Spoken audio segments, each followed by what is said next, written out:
And hello and welcome everyone to the comic multiverse where the worlds of nerd meet. As always, I am your host, Cape Joel, and I like to customize these and have something interesting added on them, but I got nothing, Matt. I got nothing this Is week. it too tired, too exhausted? It was a big day. I had a big day. How was your day, Matt? My day's been pretty good. It's still like halfway through the day for me at the moment, so I've just Mm, been doing comic reviews and catching up on other work and everything. yeah. I also very stupidly too before we started with all that new Fallout 76 news shooting around there. I'm like, hey, I should reinstall Fallout 4 and see what new mods are out there. So that took up a big chunk of the day too with the reinstallation. Like, ooh, I want that, and I want that, I want to try that. Ooh, that looks. I don't even know what that is, but put that in the queue. That's the thing. Whenever you mod like something like Fallout or Skyrim, something, you usually spend more time modding than you do actually playing. Playing the game. Absolutely, it's fun though. I had a good time, so That's good. that's mostly what I've been up to. We'll have to play some Fallout 76 when it comes out because I know my big deal of it is like, well, this looks like a big multiplayer MMO. This looks like Destiny. This looks like Anthem. This looks like any of those. I don't want to play anything unless I have a friend watching my back. So Yeah, Matt, you want to watch my back? sure. Yeah, I'm definitely going to be getting it. I'm like every other big game that's coming out. It starts like on the 7th of Spider-Man and doesn't stop Yeah. until like Christmas. Yeah, we enter the holiday season. I wish I could buy Spider-Man, but again, I'm saving my money for New York, and I got to save every penny if I want to be able to fly there and back. So you'll just have to tell me about it, and I know you will. I will, and I'll probably be streaming some of it. Of course, you will. Hey, Julie, no Spider-Man dies in the first 50 minutes. Shut up, shut up, shut up, shut up. I don't know if you're lying, if you're not. Matt loves that trick. Are you lying? Are you joking? You won't know. You won't know for a while if I'm telling the truth or not.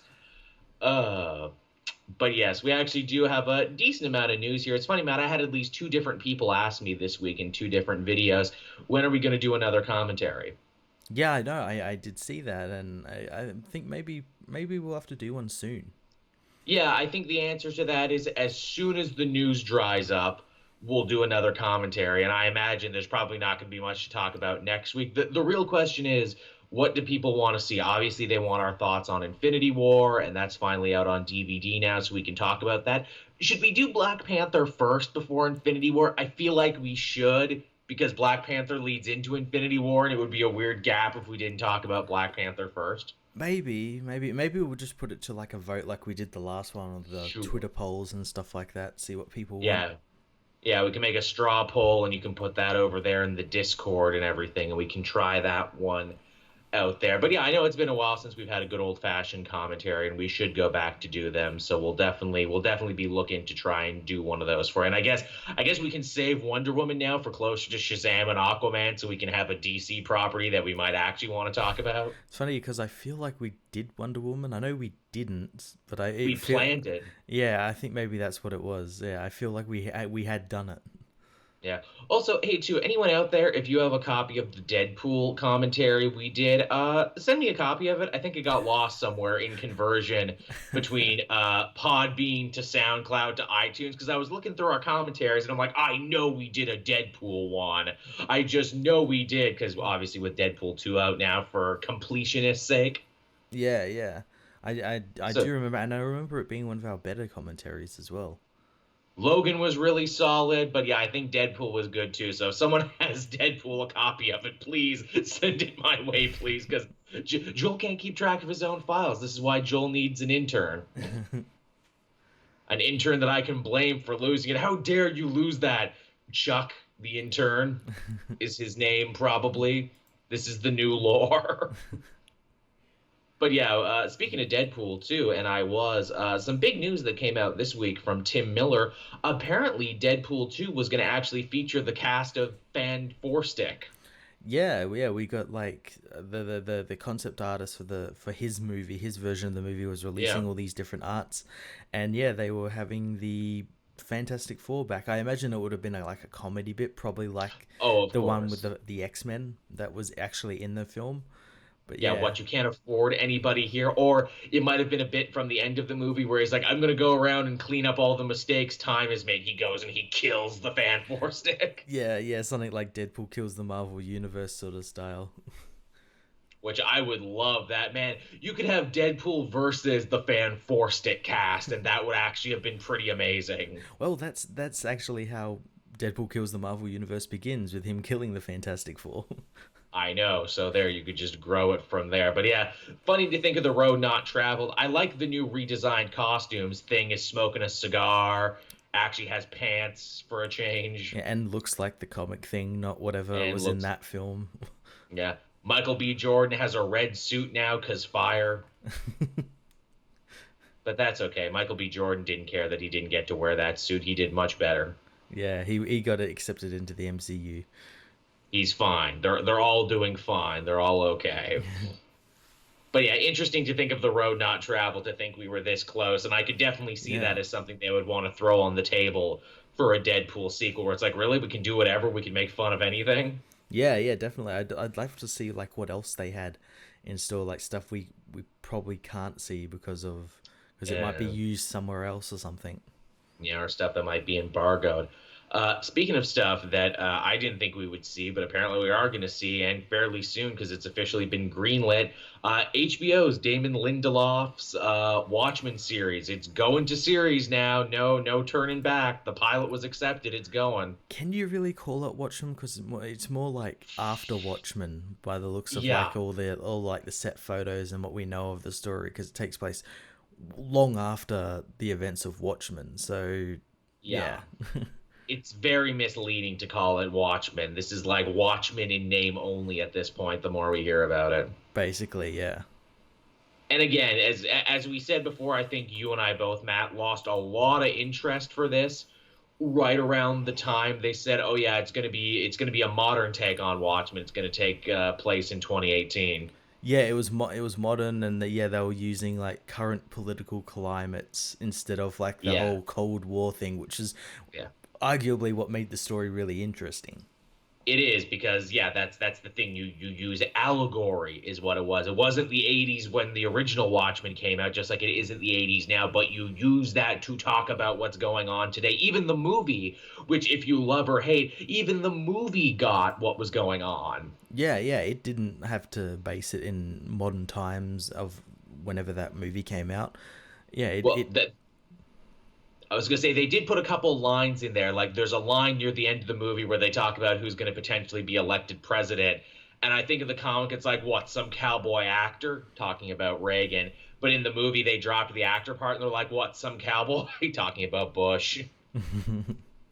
Like that's fine. You can make little twists like that if you want, but no, not setting in modern time. I disagree. I do as well. I wholeheartedly disagree. But we're gonna watch the first episode and we'll probably talk about it. Yeah, it's a small. If it's a small series, I'll probably watch it all unless that first episode is like literally unwatchable. Mm. Which again, too, I would love to know, and we'll probably never know because again, he doesn't have a phone and he doesn't shout into the void as much as he used to. What does Alan Moore think of this? I'll probably what he thinks of Doomsday Clock, probably. Yeah, really. Oh, I'm going back into my cave and you can't get me out. Yeah, he's just happy to receive those royalty checks. That's the thing. What do you think he buys with his royalty checks? Wizard candles, beard wax, Crack, crack. Yeah, that's it. That's also probably. mushrooms. Oh, they just don't make the hallucinogenics like they used to. I tell you, not like back in my day. Yeah, yes, they end up getting them from Grant Morrison. He's always got the good stuff. Oh, Grant, he done bought all the peyote and all of Blackpool. What am I supposed to do now? I love I'm making him Scottish. I'm making him Cockney. I've walked through every accent I know. This is why I'm not an actor, everyone. Uh, Matt was making Alan Moore sound Australian. He might have just been talking. I don't know. Then Joel made him sound Canadian. He had an A at the end of it. But yeah, that's HBO. I think we can agree we're a little indifferent on that. But something that mm. Matt and I can both agree that we're not indifferent on, and I actually want to let Matt take the lead on this one. We kind of out of the blue got the trailer for Star Wars Resistance, the next animated Star Wars outing. Yeah, and for a kid show, it looks really great. Yes, it does. I think a Because lot of that's what it is, a kid show.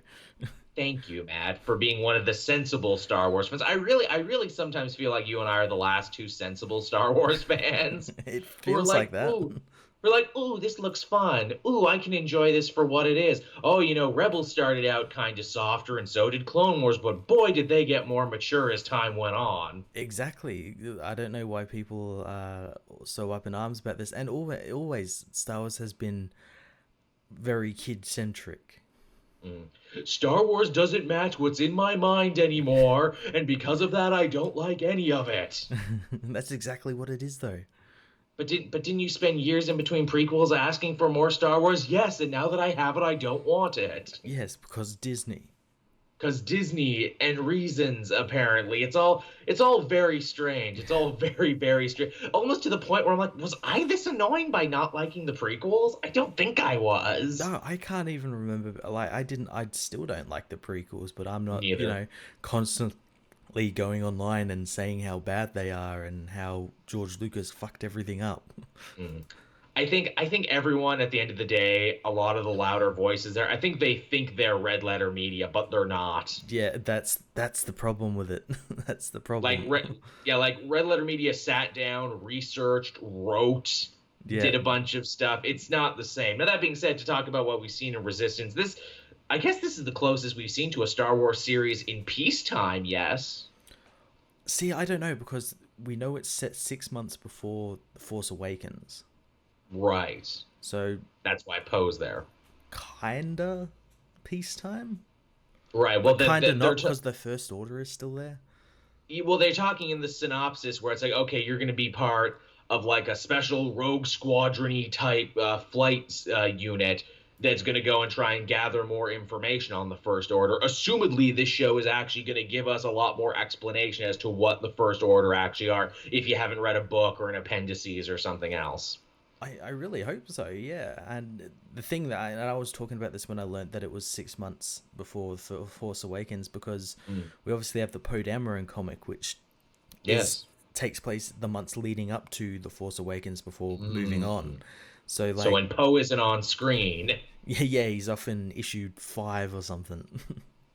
yeah.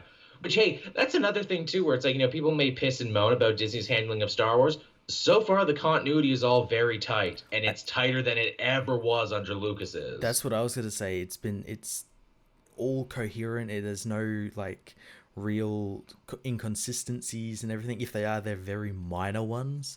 Like I Yeah. think like the one that I see people always talk about is like a character's eye color changes between a book and a Mm. movie. I'm like, well, that's nothing. Yeah.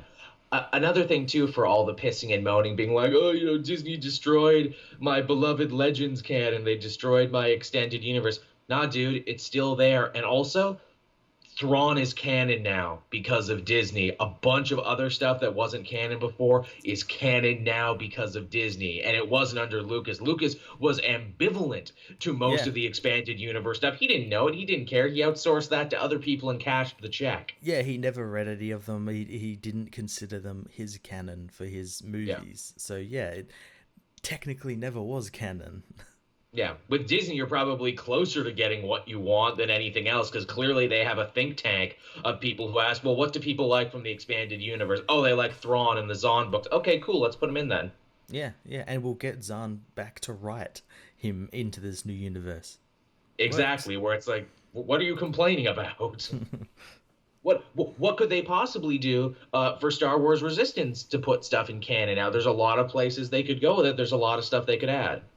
Yeah, yeah, there's heaps they can add. There's like in that little trailer we got like new characters and ships Mhm. and locations and Yep. everything. So there's definitely a lot to pick from that. For sure. You wanted to know more about the First Order? Watch this show, apparently. You wanted to know the origins of Snoke? Maybe they'll tell you here. Maybe, maybe. The interesting thing is as well that obviously we have the Clone Wars coming out as well. So like, Yes. is this gonna run for a certain number of seasons, then just move over to Hmm. Clone Wars, or is this just gonna keep going? Or Interesting. I'm still shocked and surprised that Clone Wars came back, period, which again, I think the Star Wars brand is super strong, where it's like, hey, and here's the Clone Wars thing you liked. yeah, I can't wait for that. Yeah, that'll be fun. So that's Star Wars Resistance. Matt and I like it. Let that reign throughout the internet. Matt and Joel, the two people who liked Resistance. And from there, from one space thing to another space thing, Marvel announced a ton of brand new miniseries this week, like a shocking amount of new miniseries. Yeah, yeah. And the first one we got here that was announced early in the week, The Black Order, is going to be getting their very own 6-issue miniseries, taking place after the events of Avengers No Surrender, where they were resurrected, but kind of without masters and without a direction. Yeah, as I said when this was announced, the jobbers that everyone seemed to really love for some reason in Infinity War are finally getting actual character development. Yeah, and not just being henchmen and other stuff. It warms my heart truly, Matt, every time that you use the term jobber, especially tonight, which is SummerSlam as we record this. Much jobbing is going on television as we record this. But yeah, that's cool. I like this idea. I really enjoyed what they did with them in Avengers No Surrender, really kind of building them as a team and not just, like a bunch of bloodthirsty henchmen. Yeah, yeah, they gave him a little bit of character in that, and I imagine that's going to lead into uh, this book with them obviously being resurrected and kind of going off on their own. Yeah. You got to wonder too cuz it's like, okay, Thanos was your master, then like the Grandmaster was your master. Or no, Grandmaster was the other guy. It was the other. Challenger. Yeah, it was Challenger who picked them. So Challenger was your master. He's gone now too. Who are you going to side with? Are you going to work for yourself? It'll be interesting too to see what time period this takes place in regard to Infinity Wars and everything, because obviously Thanos is dead right now. Yeah, yeah. Again, yeah, it'd be very interesting to see what maybe it ties in with that and them trying to get revenge on Requiem. They might not know it's Gamora and maybe trying Yeah, to get revenge on her. might be trying to gather the stones for themselves or something interesting along Yeah, those lines. yeah, Yeah, should be fun. I'm excited for that one. yeah. Another new one they had here from Donny Cates, Web of Venom Carnage Born, a special one shot to reintroduce Carnage into this brand new Venom mythos that Donny Cates has been writing. Again, normally I'd roll my eyes, normally I'd make the little jack off motion, but goddamn, Donny Cates' Venom has been so fucking sweet. I can't wait to see what he does with Carnage. I feel like it's 1994 again, Matt. Yeah, you've been telling me about it, and it has been sounding very good. And all of Donny Cates' other books have been amazing so far. So yeah, I wouldn't put it past him that this one's going to be great as well. And he's actually going to make Carnage actually have some type of character development and some type Yeah. of backstory. The idea is that Carnage was killed at the end of Venomized. I know, I didn't read it either. Who the fuck would? It's called Venomized. Sounds stupid. Again, this is pre Donny Cates before Venom was awesome again. But yeah, apparently Carnage died there and his parts were scattered to the wind. So now a Carnage worshipping cult is trying to get back all the pieces and rebuild him. Nice. Yeah, I'm like, all right, that's cool. I'm down with that. That sounds suitably horrific. Sign me up. Should be good. And again, yeah, if he can give half the characterization and gravitas that he's given Eddie Brock right now to Cletus Cassie, I think we're going to be in good hands. And obviously, this is tying in to a bigger thing where, this is the return of Carnage, so Carnage can be a villain again in the Venom book. That's cool. Yeah, I'm all on board with that. What else do we have here? Oh, here was an unexpected one. Daredevil and Misty Knight, Year One, a miniseries from Erica Shultz. Yep. Yeah, all right. Again, Cool. going back and retelling and recontextualizing when Daredevil first met Misty Knight. I can only assume this is due in no small part to the fact of how popular Misty Knight has now become on the TV show. Yeah, yeah, definitely. Yeah, she's been very popular. She was really great in the Weapon Lost Hunt for Wolverine book. Yeah, I'm intrigued. I'm surprised it's Daredevil and Misty Knight. It's probably because, hey, we really like Misty Knight. We're glad she's doing good.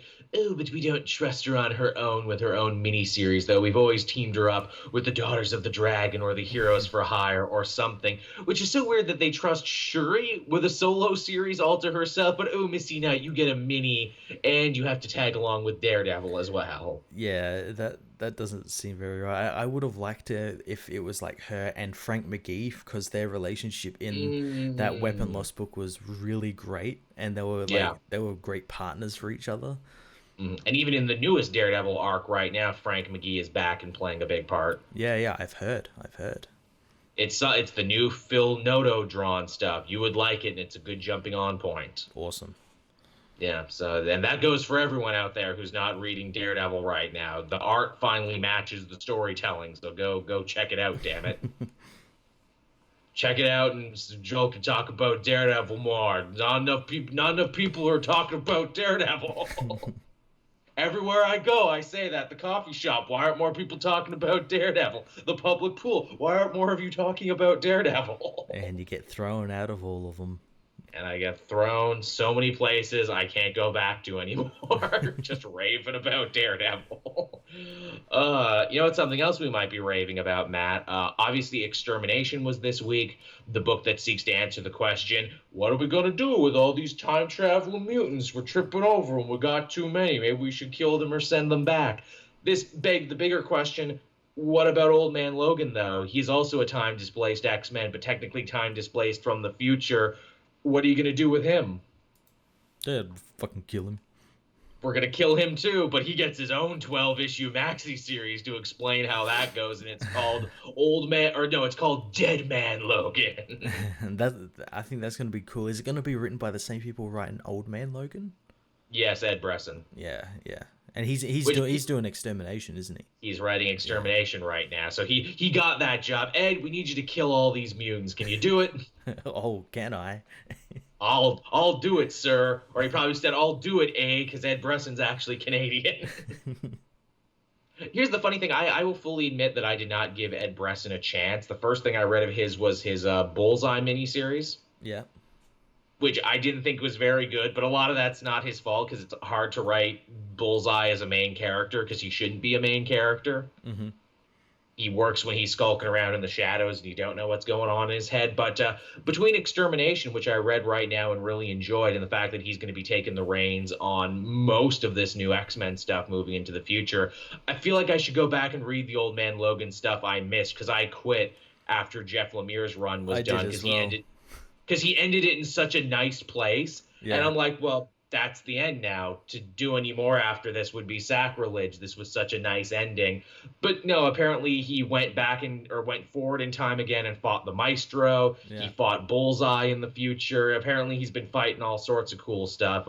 He fought the Red Samurai, who may or may not have been one of his other illegitimate children. There's a whole thing going on.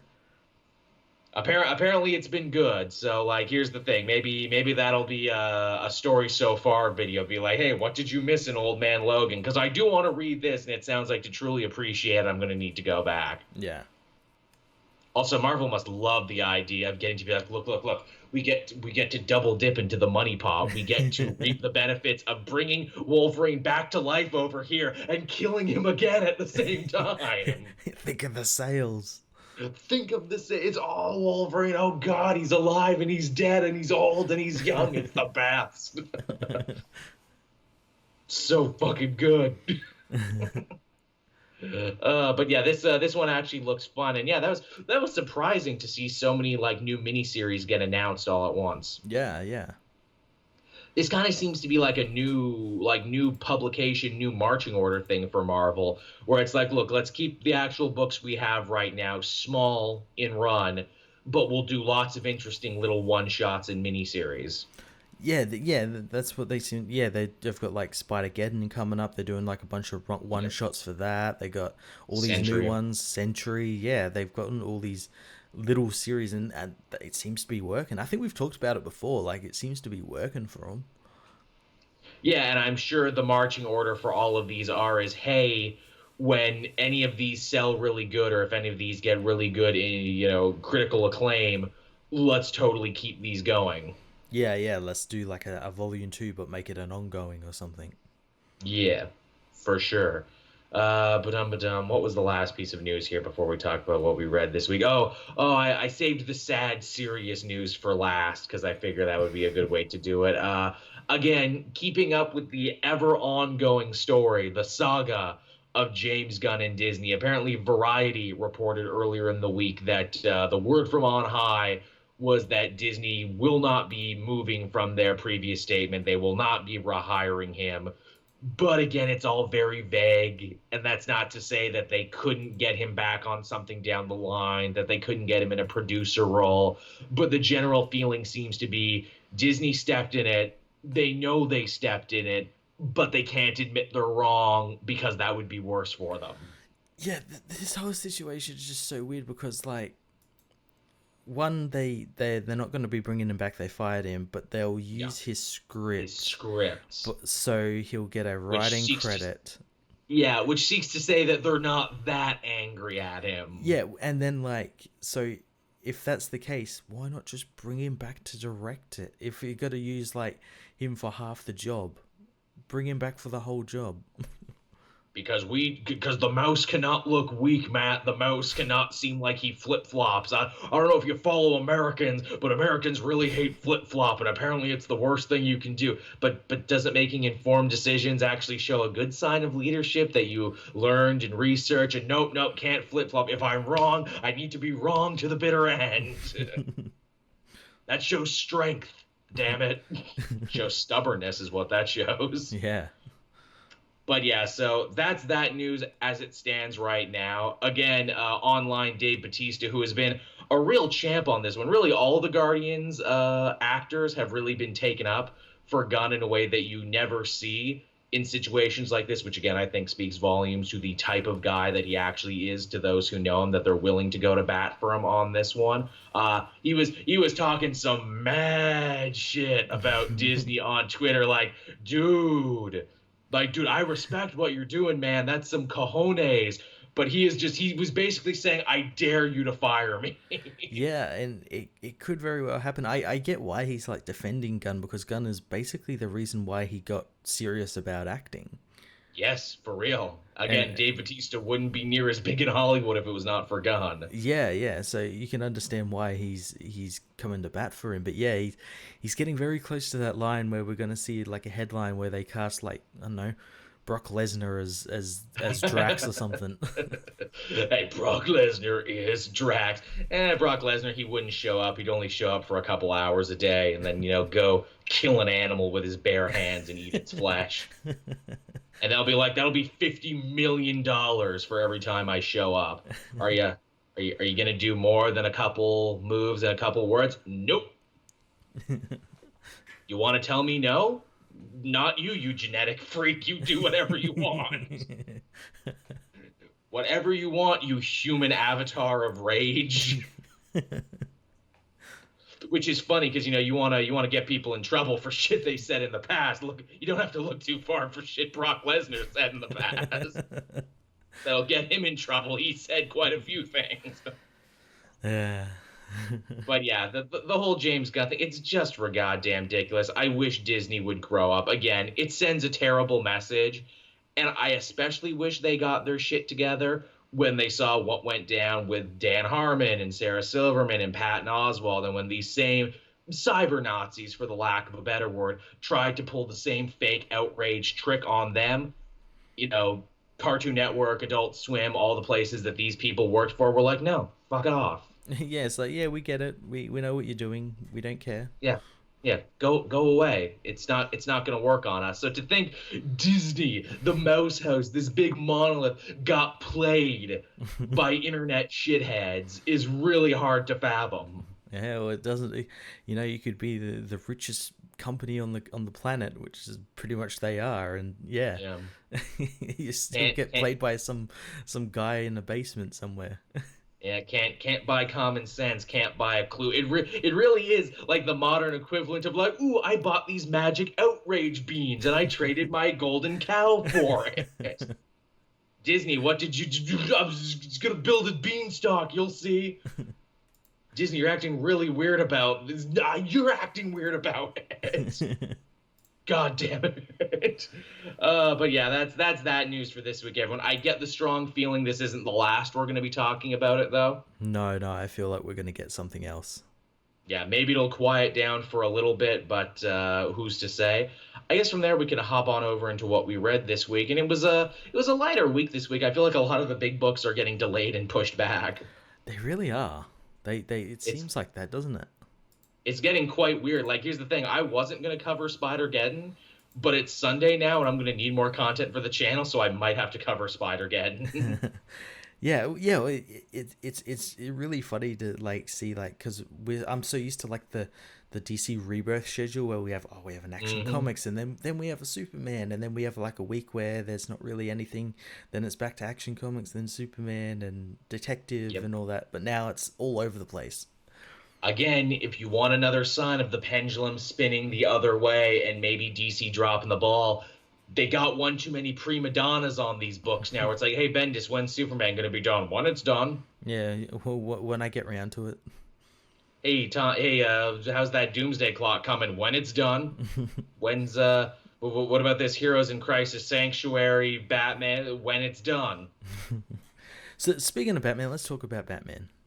The big finale to 12 Angry Batmen to Mr. Smith Goes to Gotham, the legal saga of our time, Matt. Yeah, and I didn't mind the story.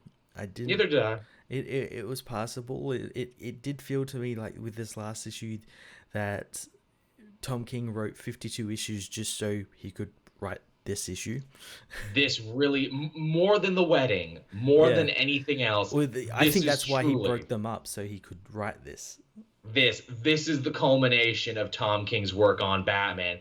A whole situation where he can speak through Bruce Wayne to a bunch of people who love and worship Batman, think he's unto a god. Fans. It's a room full of super fans, Basically, and he can tell them why they're stupid and they're wrong. that's that's basically it.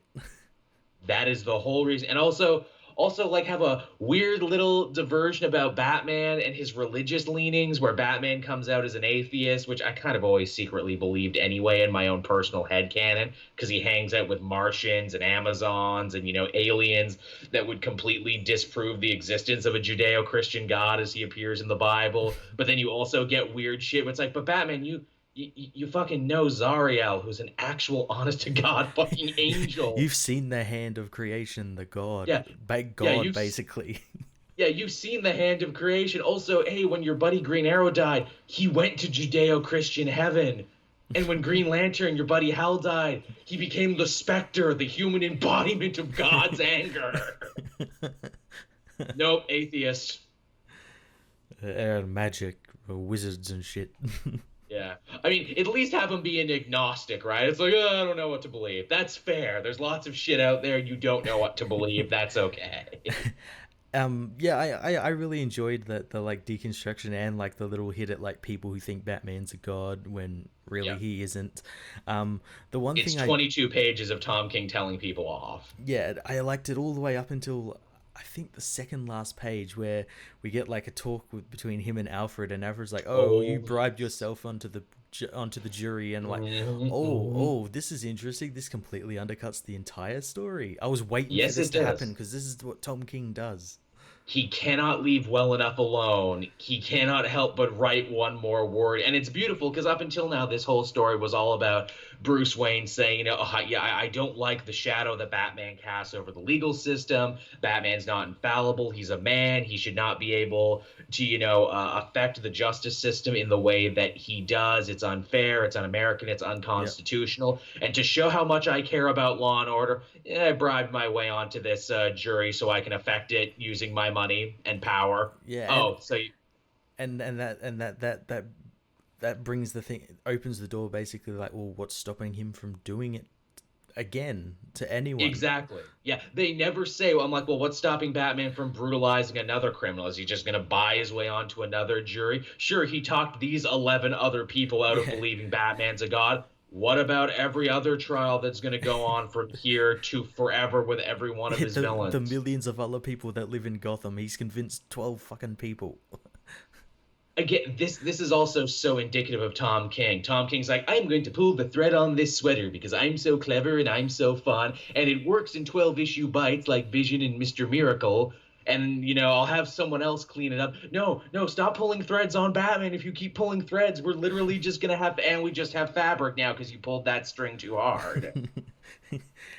And also, it's like the most roundabout way to get him into the old costume as well. That too. Oh, Alfred, I'm so sad. My relationship with Catwoman broke up. Bring me my undies on the outside.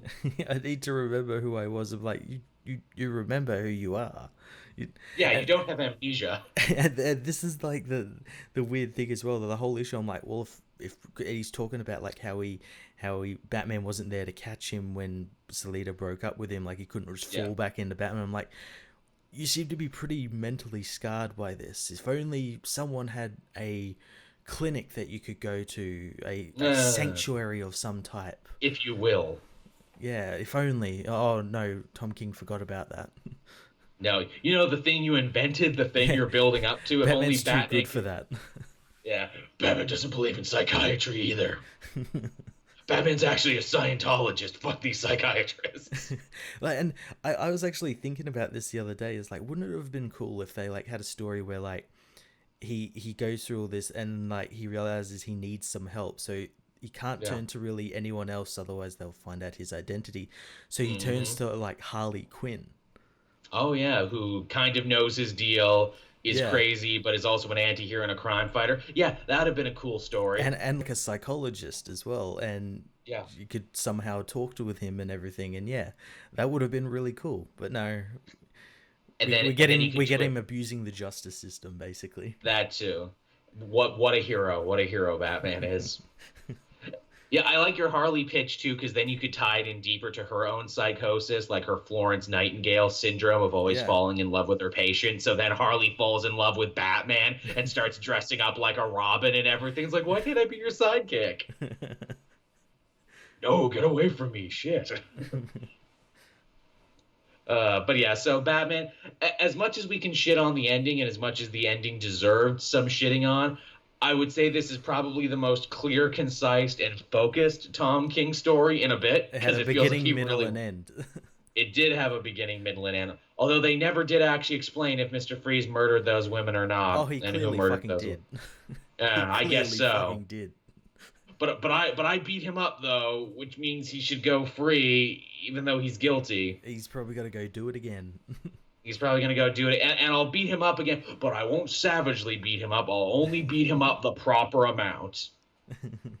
See what I mean about pulling the string on this sweater? If you think too much about it, the whole house of cards comes crumbling down. Yeah.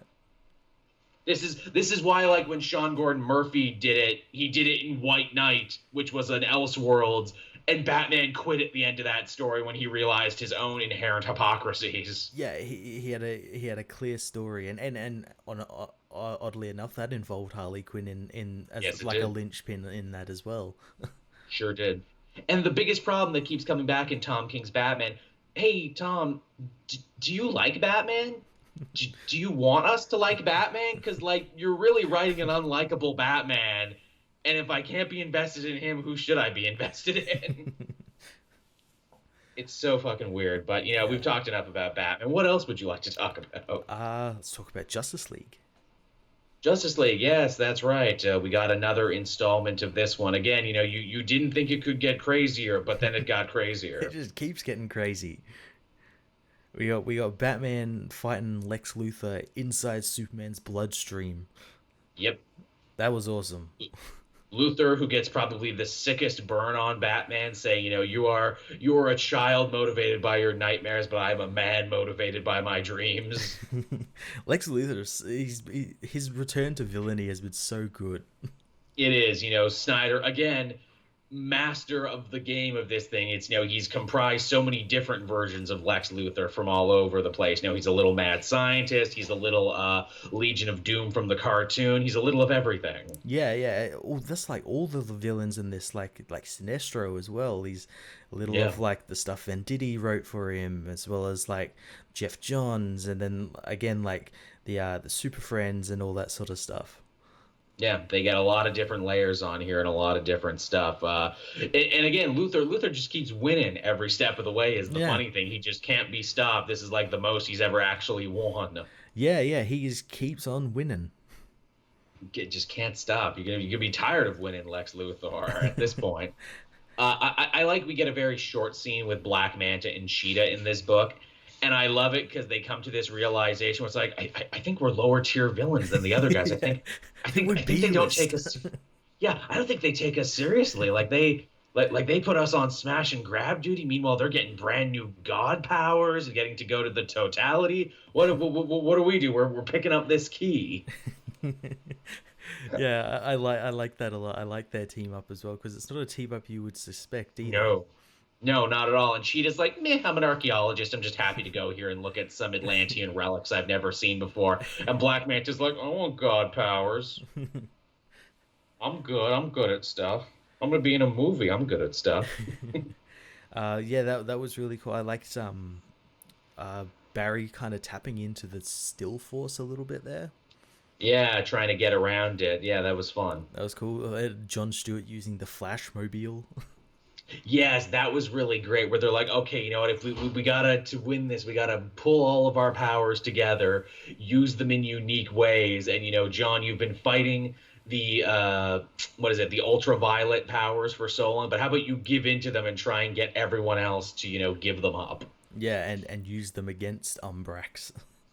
Yeah, it's smart, and it ties into this bigger theme of, Luthor thinking that, humanity is beyond saving, that they're all terrible, they all, follow their basest desires, which incidentally are also the source of the power of Umbrax and the Ultraviolet Lantern Corps, and here the League needs to come together and, fight for the good that's in humanity. Yeah, and that good ends up making the Earth like a White Lantern. Yeah, Maybe. hey, if Mogo can be a Green Lantern, then Earth can be a White Lantern. Sure, why not? It's going to be interesting to see if this actually ties in with like Doomsday Clock and what happened in the first couple of arcs of Hal Jordan, since it was seek to imply that the White Lanterns and the Blue Lanterns both went away because of Manhattan. Right.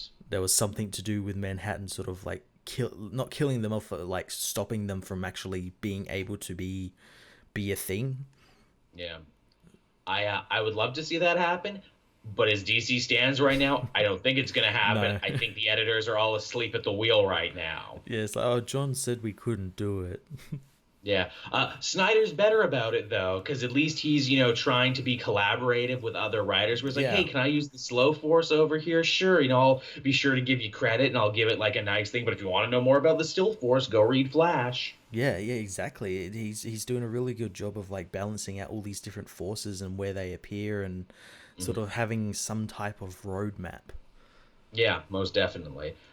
Our mutual friend Mitch said something funny on Twitter that made me laugh, where he's like, all these different forces that the Justice League have to deal with, all these intrinsic forces in the universe that they got to get together, the doorknob, the key, the still force, the ultraviolet powers. Hey, if these forces were kind of, put down and made little stone-shaped things, wouldn't that be interesting? And there's 7 of them, and they're all multicolored for our convenience. And I'm like, oh, you saucy boy, Mitch, saying that this is basically an infinity event within the DC universe. It really is, except on my opinion, like a grander scale. And there's no Thanos. Yeah, yet. Yet. That would be something. Darkseid walks out of the Source Wall. Hey.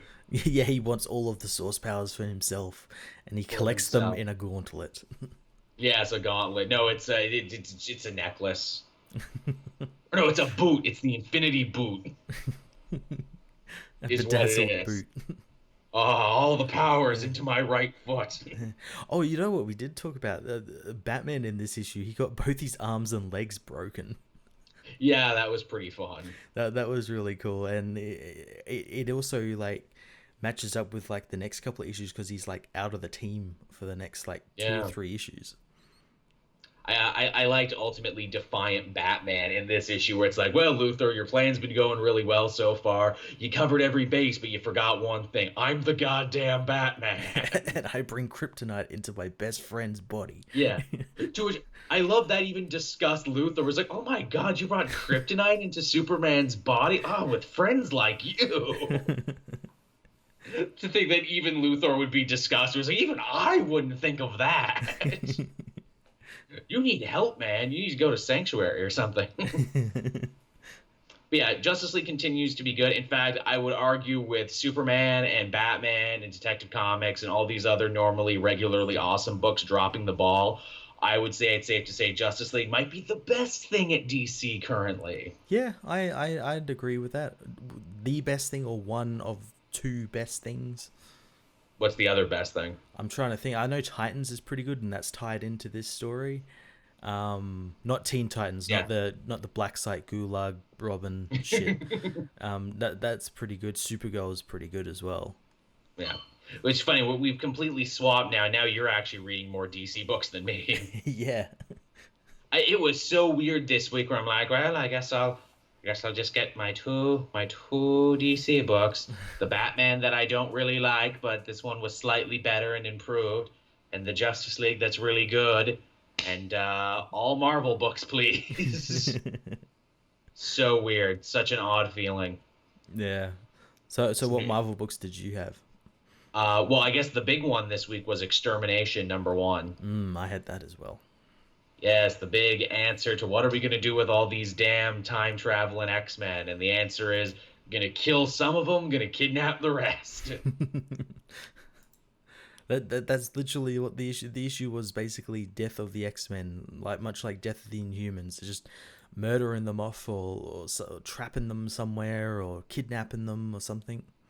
I'm surprised to see Cable play such a massive part in this story, which again makes me feel very much like old 90s X-Men events. This is what this felt like. Hey, dark alternate futures we need to stop. Hey, Cable is here.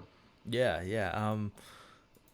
It also feels like they like, oh, Cable's kind of popular now thanks to Deadpool 2, so we'll make him both a hero and a villain at the same time, which is quite interesting how they do that. Hey, you know how we're using younger versions of everyone else? What would a young Cable look like? Well, now we know. To which a bunch of people are like, it's not a young Cable, it's probably Strife. I'm like, then why do they call him Nathaniel Summers, a.k.a. Cable and not Strife. Here at the end, and not Strife. If they did that, that would kind of be cool, but even still.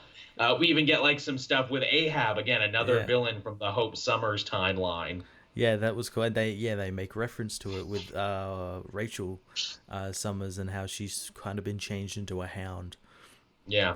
I will say, too, for as much as I've dumped on the time-traveling X-Men, damn it, Ed Brisson, you actually made me care about the plight of young Cyclops here, because he loses his girlfriend and his time-traveling older son all in one day. That's just harsh, man. That's just uncool. Yeah, and one of his best friends, Bobby, gets kidnapped. Also gets kidnapped. That's also pretty weak. Yeah, possibly maybe killed. Possibly, who knows? Although the fact that we see young Bobby Drake in a tube and like several other tubes makes me think that, young evil Cable is doing like his own Pokemon thing. You gotta catch them all. You gotta catch all of the time-traveling X-Men and send them back at once to save the future. I think that's what's gonna happen, yeah. But it's going to go horribly, horribly wrong somehow. Because doesn't it always? And he'll end up creating a darker future. Yeah, well, I think we might have actually seen that because it was like that one of those one-shot pages, I think in like an X-Men Red, where they were like, it was in the future and like the team was like fighting against, I think maybe Sentinels or something. Yeah, it was. Yeah. That was called Countdown to Extermination, and if you take that back up and combine it with all the other backups from the other X-Men books at the time, it tells one story. Oh, cool. Which literally ends with young Cable showing up at the mansion and being like, oh, everyone's dead, I guess I better go back. That's literally how that story goes. Also, too, apparently original recipe Cyclops is going to come back at some point, too, in this story. Yeah, I'm interested to see how he's going to make a reappearance, considering... he's dead. Yeah. I legitimately thought Hooded Guy was Cyclops. That's what I thought. He's going to be Cyclops or a version of Cyclops. Yeah. Which, hey, we were half right. It's his kid. It was a Summers. It was a God Summers. Damn, them Summers and their genocide. Yeah, damn Summers boys always messing up everything. You can always bring it back to a Summers boy. It's funny, too. This was like, again, because this is the first X-Men book I've read in forever. Literally anything I know about what's been going on in X-Men is stuff that you've told me. Mm-hmm. So to open it up and be like, hey, it's X-Men Blue, I remember them, and Bloodstorm. What the fuck is Bloodstorm? Took me minute because I'm like, oh, that's just Storm. I'm like, but they're calling her Bloodstorm. I'm like, oh, this is the Vampire Storm. Oh, okay. From another dimension, I had to read that. I'm like, wait. They had Goth Vampire Storm with a mohawk? Maybe X-Men Blue wasn't all bad. Maybe I should have kept reading it, because that sounds dope as fuck, and then they killed her. I'm like, well, all right. When you gotta go, you gotta go. What else did you... I actually had 2 X-Men books this week, so that's going to blow people's minds. Awesome. I had Edge of Spider-Geddon issue 1. Okay, see, you read this. I didn't. I have this in my pile. I was considering reading it. What was your take, and did you read the original Spider-Verse? Because this seems to be a sequel to it. I didn't, but I am familiar enough with it that I could read this. Okay, good. Yeah, this one, they're doing like one shot set in like each universe, and this one's set in Earth 138 or something with the Spider-Punk Spider-Man.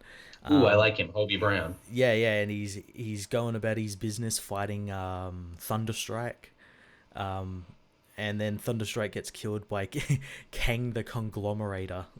That's funny. And it's a version of Kang from the future who's like a businessman, and he's come back in time to kidnap Hobie Brown and take him to the future, because in the future of 2099 of this universe, right, Spider-Man's a big marketable hero, and he's been turned into like a character, basically what Spider-Man is to us. He's a comic book movie character and all that sort of stuff, and wants to bring Hobie back because he'll be a bona fide live Spider-Man, and that'll send profits through the roof. That sounds like a very Christos Gage idea. Obviously, Hobie doesn't want that to happen and wants to stop Kang from doing that, so he goes to his friends, Captain Anarchy, which is the Captain America of this world. Nice, because he's from a punk Britain time, yeah. Yeah, for help, and they end up helping, and he needs to get the atomic bomb tape from him, and we don't know what this tape is or anything, but we soon find out because he delivers the tape to a guy called Robbie, who plays the tape and turns into the Hulk. Oh, shit. Yeah, so they're bringing back the whole Robert Bruce Banner name and calling him Robbie. Robbie, that's fun. Yeah, they all end up like helping him defeat Kang, and Kang like disappears because it's too risky to take this guy now. The profits are falling and whatnot. And yeah, it ends with what's her name? Mayday Parker, coming and saying there's a big event happening. You got to come with us. So this was basically just, hey, here's a little Spider-Punk story. Here's hoping you like it. Basically, yeah. And then with like a little bit at the end that ties it into Spider-Geddon. Again, this is only Edge of Spider-Geddon, right? Or is this just full-on Spider-Geddon? This is the Edge of Spider-Geddon.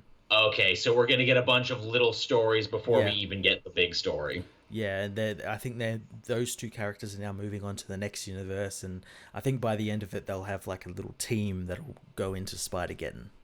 Web Warriors, if you will. Yeah, basically. And then let's spin the Web Warriors off into a book that doesn't last because no one wants to read a team of spider people when they all have the same power. Yeah, and all of them are just not the original Peter Parker. Yeah, and then we'll have them fight a team of Electros that has the exact same problem. But no, it was a really cool book, and I really want to see more of Hobie Brown's world because it's really interesting. It was one of the coolest ones in the original Edge of Spider-Verse. We only saw it for a second, but it was really awesome that he's like fighting the Corp and everything looks like it was made by Liquid Television. Yeah, it was really cool. Kang the Conglomerator as a villain is so interesting and like an interesting spin on Kang that I want to see come back. Yeah, come on. We at least need more Kang the Conglomerator over here. His design was even really cool. He's like got the Kang head, but he's wearing like a purple suit. I like it. Like I like it. See, I think you've sold me on this now. And again, anyone who's hyped for that new Spider-Man game, guess who one of the big new costumes is? Spider-Punk. Yeah. All right, so there was some anarchy in the UK for us. What else did I have? Did I have much else? Ba-dum. Okay, I have 3. Well, actually, no, technically 4 more. Okay. I guess keeping on the X-Men track, I'll talk about this one because I just read it. I read Astonishing X-Men Annual #1. How was that? It had nothing to do with the X-Men story that's going on right now with Havoc and his D-list mutants who need to redeem themselves. It was all about Beast and Angel and Iceman and the return from the grave, Jean Grey, all getting together to basically have like a class reunion. Okay. And they're really sad because it's like, oh, our class is way smaller now because like everyone's dead. Oh. And then, yeah, and then in strolls Charles Xavier, who is of course currently in the body of Phantom X. Yeah. And he's like, hey, everyone, I'm around in a thing, but no one talks about me in other books, so I just wanted to make sure you all knew I existed. I'd always wondered what happened to that, because that was like the first arc of Astonishing X-Men, wasn't it? Where you like Yep. came out of the Shadow King's world and into Phantom X, and then like I never heard of it ever again. Then it affected no other X-Men book, and it still might not. The funny thing is that, what is it, Xavier in Phantom X's body is an asshole. Like, maybe Xavier was always an asshole, but the idea is that being killed this last time has completely killed his chill. Like, he just doesn't give a shit He anymore. just doesn't give a fuck anymore. He's got no time for pleasantries. Yeah, he lost his last fuck. He lost his last fuck. In fact, he's actually acting a lot more like Magneto now. Which is hilarious because apparently people who are reading Magneto in the other books say he's actually acting more like Xavier now, saying, oh, we need to come together, we need to help people, we need to do this, that, and the other, where this new, younger Xavier's like, fuck him, is what I say. But his deal is like, hey, let's go to Lago. It's like, oh, what's Lago? Oh, it was a town that you'll recall from early on in your careers. A mutant girl was killed here by anti-mutant protesters, and I told you kids to never go here because this town was mutant racist. But as they walk around the town, everyone is super nice with them. And they're like, well, this is strange. What's up with that? Why is everyone acting so cool? Turns out Lucifer, not the devil, but like the guy who originally crippled Xavier. Oh, God. Who is like not a person, but like a weird alien parasite has come to the town. And he's like Invasion of the Body snatchering people. Oh, jeez. And like Xavier's like, we got to stop this dude. But more importantly than that, we totally need to kill him. And Beast and Jean and everyone is like, we're not going to be your friggin' hit squad. Xavier, and he's like, me, I'm not gonna be your hit squad. Oh, you fucking ungrateful kids. And they make it like a whole big, why is dad acting like an asshole? It's like, oh, why are my kids so ungrateful for me? And in the end, Angel just freaks out, becomes Archangel, and kills the guy. Oh, Jesus. And then Xavier wipes their mind, because it's like, well, this is awkward, wiping your mind so you don't remember this. So I'm an asshole. Oh, God. And that's the thing. It was a fun little story, and it's basically saying, like, yeah, Xavier's back now. He will play a big part in X-Men moving forward, but he might not be 100% a good guy anymore. Oh, well, I suppose that's interesting. It's a nice little twist there where it's like, look, we've always turned Magneto good, evil, anti-hero. What if Magneto was more gooder, and what if Xavier was more eviler? Yeah, well, Magneto's still, like, kind of a villain, sorta, but not really. Yeah, he kind of seems to go back and forth. Wasn't he running X-Men Blue in the beginning? Kinda, like he was originally meant to be helping them develop a time travel device so they could go back in time and back to their original time, but then Secret Empire happened and nothing happened with that. I don't know what happened.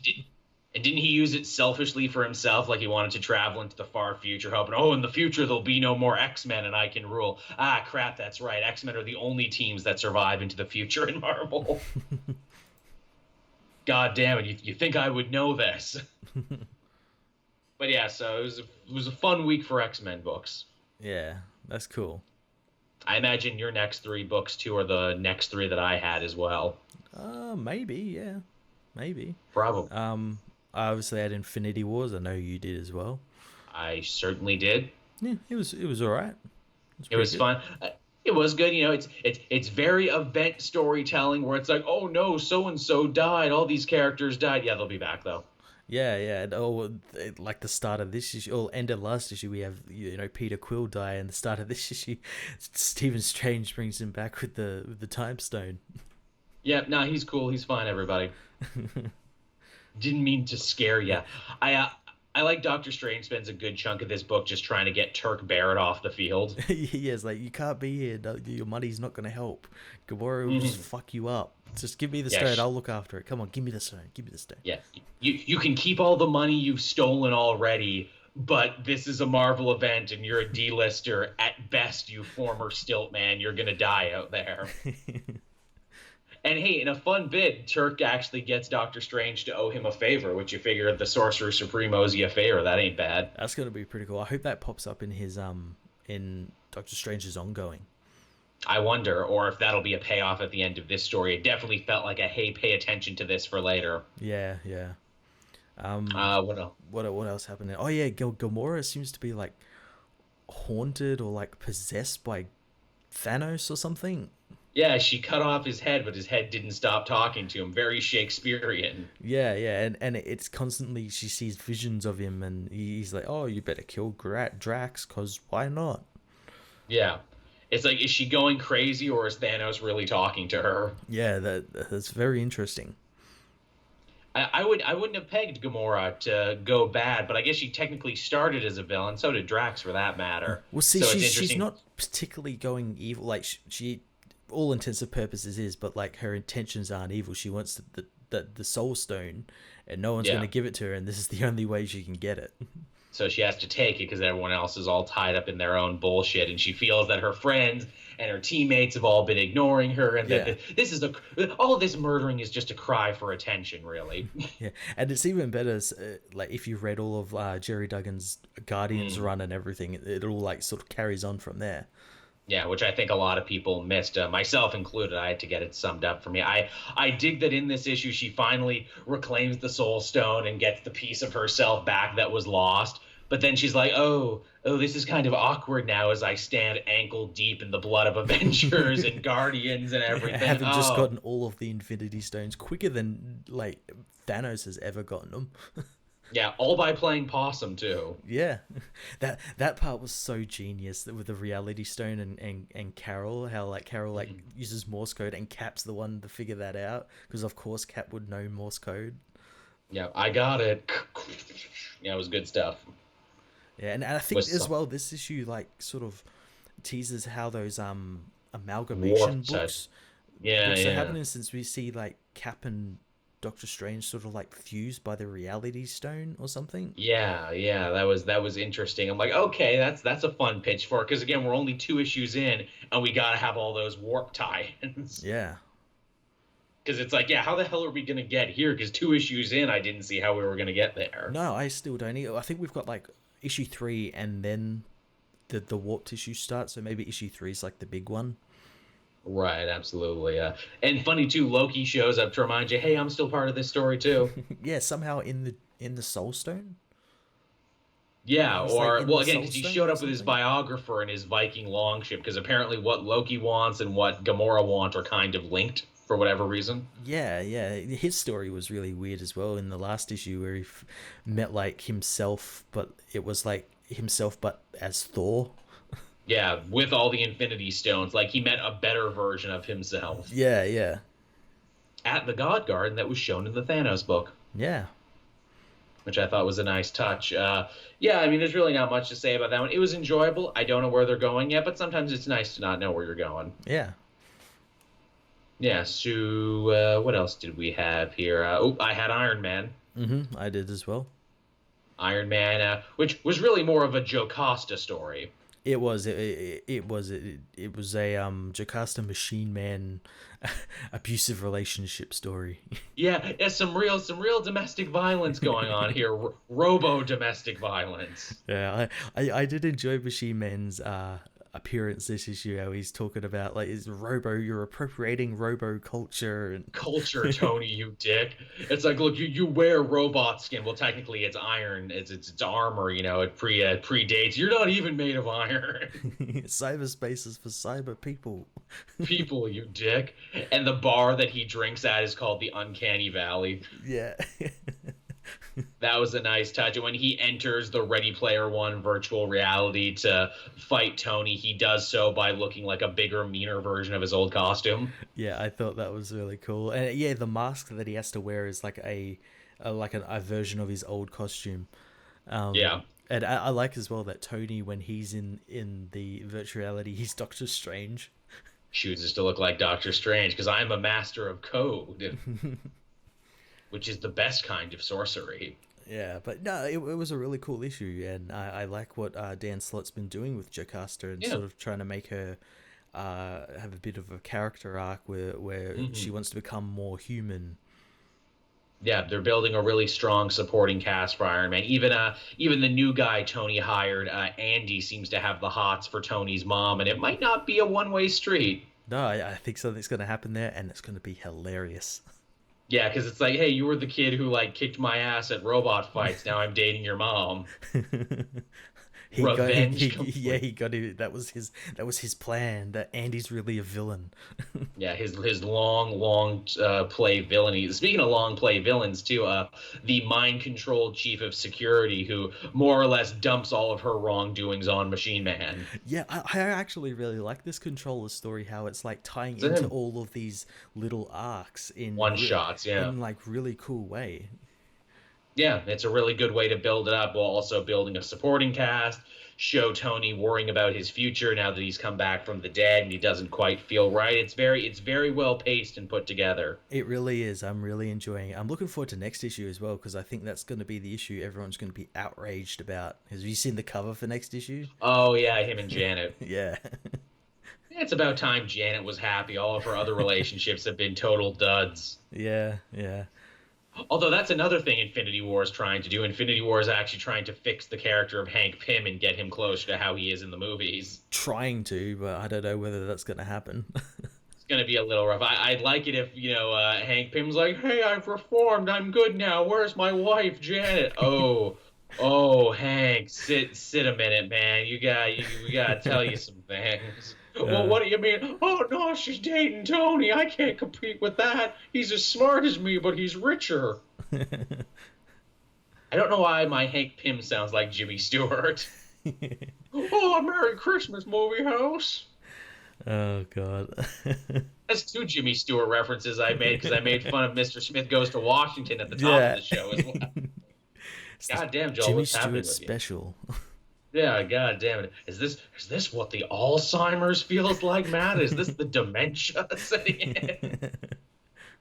Well, they say by the end Joel could only talk about Jimmy Stewart movies, which was rough because he's maybe only seen like two. His repertoire was really small. And I guess the last one I read this week was, of course, Thor. Did you read it as well? I did. I think we released our videos at the exact same time with the I'm exact pretty same sure. thumbnail. Of course we did. See, this is the thing, Matt. We've worked together so long, our minds are melding into one. If you think something's cool, there's a chance I think it's cool too. It's very true. Like, I'm sure people think, like, did they work on that? Did they do that purposely? No, no. In fact, we're kept apart by different time zones, and yet we still end up doing it. So, yeah, Thor. This is the end of the first new Marvel Fresh Start arc. Yeah, the first shot in the War of the Realms. Yeah, which they've been building up to for so long. They really have, haven't they? Like, literally since Jason Aaron started back when you and I worked somewhere else. Yeah. It's This is, it's been a saga. It's been an epic. yeah, yeah. It's been really great. This last arc, with the wedding of Balder and Hela and everything has been really great. And This one finally answering the question, hey, weren't Hela and Thanos a thing back at the end of Uncanny Thor? Yep. is yeah, but they're not now because he wants to go back to death and the Infinity Stones, and he just doesn't give a fuck about Hela. Yeah. Although it's so wonderful that, like, wow, Thanos is a real gentleman that he went there to break up with her. We're breaking up. He's like, you didn't lift a finger, and like, he just lifts the finger and kills a fire goblin, then leaves. Yeah. I did it. Bye. Man, Thanos would be the worst wedding guest because, for one, he shows up and crashes. He drinks everything at the free bar, and he didn't even bring a gift. And then he just yells at the DJ, play the chicken dance, play it or else. Do not enrage the Mad Titan. And the fact that Hela was actually a little upset that Thanos dumped Yeah, her. yeah. She seemed very upset, though. I think she was more upset because she didn't get what she wanted, and that was her throne. Yeah, it's like, you promised you'd help me. Yeah, lied. I do that Yeah. Also, remember when I said I was wearing space protection? A was lying too. You have space aids. Spat Thanos out. Wow, Thanos really is the worst. Never call me again. Well, geez, Thanos, I tried calling you, but it's just a pizza place in Des Moines, Iowa. Oh, yeah, that happens. But yeah, Balder gets a cool moment. He gets to lead, the good forces of the dead against the evil forces of the dead. Yeah, as Thor brings back the Valkyries and the Warriors of Valhalla, which is really cool. Oh yeah, that's the album cover moment right there, is what I call it. There's lots of album cover moments in this Oh series. yeah. Oh, Mike Del Mundo's really good at that. The one that really sells it is the one that you and I both picked as thumbnail images when Thor briefly picks up the crown of the dead, puts it on his head. It's like, ooh, now I am Thor the Deathbringer, King of Hell. I like that as well because like he gave him like a taste of power again since he doesn't particularly have all his abilities at the moment, and he's using like one use hammers and stuff. So like Yeah. he got that little bit of god power back, and he liked it. He wanted to keep the mask on and keep the campaign against Cinder up. Yeah. And he got a new hammer for a second. Ooh, this hammer's made from blood and ice. Awesome. Everything I do is so metal. But yeah, the wedding actually ends up going through, but it's not who we think it's going to be. It's Hela Yeah. and Carnilla. Yeah, Carnella sneaks on in there because she loves Boulder so much. She couldn't let him be torn apart on his wedding night. And we're like, was that something we thought was going to happen? Okay. Apparently, and even Thanos makes a joke about that. You'll tear this Asgardian apart. Apart, really? Is she that bad, Ella? I just assumed she was going to give him the cold shoulder and they were all going to sleep in separate beds in the land of the dead, but apparently not. And then he gets I guess banished somewhere for his Loki. troubles. Loki seemingly brings him back to life. Yeah, he gets banished back to the living, and then Tyr gets sent to Valhalla instead of Thor. Yeah, they had a trade-off there where it's like, oh, that was nice. We saw all the Odinson's sons together for a minute. Yeah, and now Baldur's back to life. And now Boulder's back to life, which is good because they're going to need all the help they can get if they're going to stop Malekith. Well, do you think he's gonna help, or do you think he's gonna turn? Because of like what Carnilla did and everything. He's like, fuck these people. That's something they could definitely play on. Malekith could definitely play that card, being like, hey, we'll hurt her and we'll hurt the realm of the dead if you don't help us out. Exactly. We also got to see the forever shifting loyalties and morality of Loki as a character, where it's like, hey, in this book I'm good, in this book I'm evil, in this book, I do a little of everything. Yeah, at the end of this, he ends up like kind of tricking Thor. And what does he steal exactly? Because I know at the end they have like that page where there's like something missing, and I couldn't remember what exactly it was.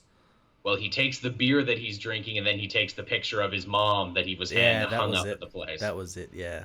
Aw, Loki, such a mama's boy all this time later. Also, you bastard, you took the beer I was drinking. Yoink. That was his only beer. Yeah. And after this case and the next case, there's only one case left. But yeah, that was fun. Thor continues to be fun. It's just, like, it feels weird to continually just be showering so much praise on Jason Aaron all this time later, to be like, the man's never had a bad issue. He hasn't really, though, has he? He's probably had, like less than perfect issues, but yeah, every issue, even, like, when he was doing, like, Star Wars and stuff, all his stuff was amazing. Yeah, this has to be one of the most consistent runs I have ever read in my time. And the fact that he's not showing any signs of slowing down, because it's like, hey, how are you going to top this one? Oh, Phoenix-powered Wolverine of the future. It's really quite funny because we have like Jason Aaron here and then like Tom King and the other, both like long writers of an established character and both executing it in wildly different ways. It's true. It really is true. Yeah, and he's doing a really good job. He is. It's absolutely nuts. I think if it continues at this rate for like the fourth year in a row, when I make my top 10 must-read comics of the year, Thor will be on it again. Yeah, it's gonna be up there for me. It's gonna be hard to pick there's been so many good comics this year so far. It has been. In fact, we did a Best Comics of 2018 so far episode. Yeah, I think we even talked about Thor on there, I think. I think we must have. Yeah. But yeah, so that was everything I read. Did you read anything else? No, that's everything I read. All right, so that sounds like a show, everyone. We hope you enjoyed listening to it as much as Matt and I enjoyed doing it. Yeah. Any parting thoughts, Matt? Anything you want the people to go see, hear about? Anything you're doing? I'm just still catching up on so many comics from like my week away and everything. They're just piled up, so I like just caught up on all of the Hunt for Wolverine. So people got like 5 issues all in the space of like an hour. So, yeah. He's still returning Wolverine all this time later, and none of those books really had anything to do with his return. And I like that they are all leading to something called Dead Ends. Yeah, that's where it's all going. Where it's like, hey, you really only need to read the first issue and the last issue. Yeah. There was that really cool thing in Adamantium Agenda where Laura did learn that she actually is Wolverine's legitimate child, though. That's right. I saw that. That was cool. Yeah, that was fun enough. I dig that.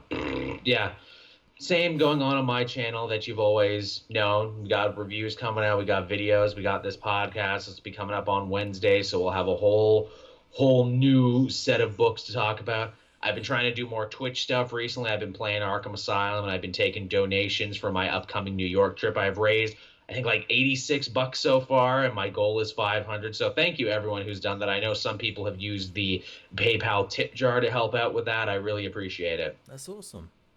Yeah, that's nice. Although, as the thing I found out later, someone rained on my parade. It's like, yeah, Joel, like 74 of that you got was via like Twitch bits and Twitch cheers. Yeah, that takes like 45 days to clear. Oh no, really?